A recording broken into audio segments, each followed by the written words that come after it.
Et si les États-Unis s'effondraient? La guerre civile annoncée par un film devient réalité. Malheureusement, la rue américaine a littéralement explosé. La crise que tout le monde redoutait a commencé. Et personne ne sait quand elle s'arrêtera ni jusqu'où elle ira.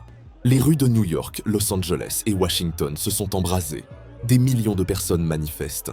Les cris résonnent, les médias enveniment, la police est dépassée. Et au lieu de calmer la situation, Donald Trump a menacé d'envoyer les Marines.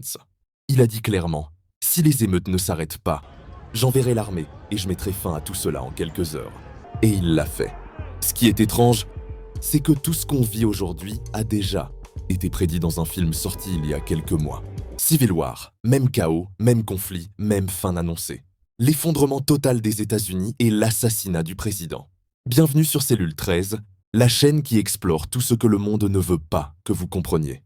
Des sujets étranges, des vérités dérangeantes. Aujourd'hui, on va décortiquer le chaos américain. Les médias le minimisent, mais dans la rue, plus de 13 millions de manifestants sont déjà descendus. La question est simple. Est-ce une coïncidence ou un scénario programmé? Pourquoi tout commence en Californie? C'est l'État avec le plus grand nombre de migrants. Il est farouchement anti-Trump. Il réclame régulièrement son indépendance. Et c'est la 5e puissance économique mondiale à elle seule. Allumer la Californie, c'est allumer l'Amérique entière. La promesse explosive de Trump. Trump veut expulser 13 millions de migrants illégaux. Il a lancé un plan, 3000 expulsions par jour. Mais c'est impossible à mettre en œuvre. 3000 arrestations quotidiennes, 3000 procès, des années de procédure et un coût de 430 milliards de dollars. Et pourtant, il insiste. Résultat, les migrants ont pris les devants. Ils sont descendus dans la rue. Le problème, le peuple est armé.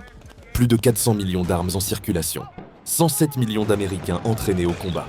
Des gangs surarmés dans tout le pays. Ce n'est plus une manif. C'est une guerre civile larvée. Le film Civil War, fiction ou plan prévisible. Dans le film, guerre civile... Courant qu'il y a une guerre civile qui se déroule dans tout le pays? Nous, ce qu'on veut, c'est rester à l'écart. Avec ce qu'on voit aux infos, c'est ce qu'il y a de mieux à faire. Président assassiné, États-Unis désintégrés. Aujourd'hui, ces scènes, on les vit en vrai.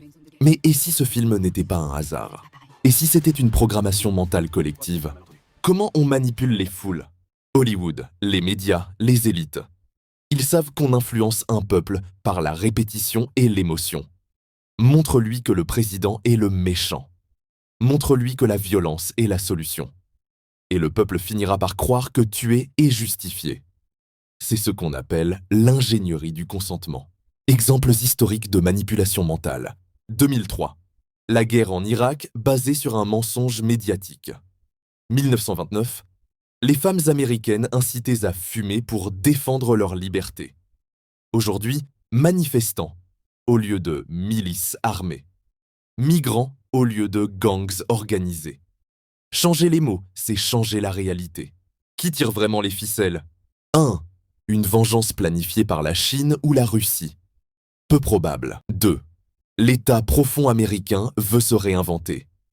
3. Une guerre entre Trump et les élites pour reprendre le pouvoir. Certains pensent que tout ça est une révolution contrôlée. Un reboot des États-Unis, un effondrement maîtrisé. Et Elon Musk dans tout ça? Des médias affirment déjà qu'il est candidat potentiel pour diriger l'Amérique nouvelle. Il a lancé un parti. Il a une vision. Et il a du soutien. Dis-moi en commentaire, penses-tu que les USA vont vraiment s'effondrer? Le film était-il un avertissement ou une prophétie? Et cette chute est-elle une chance pour le reste du monde de se libérer?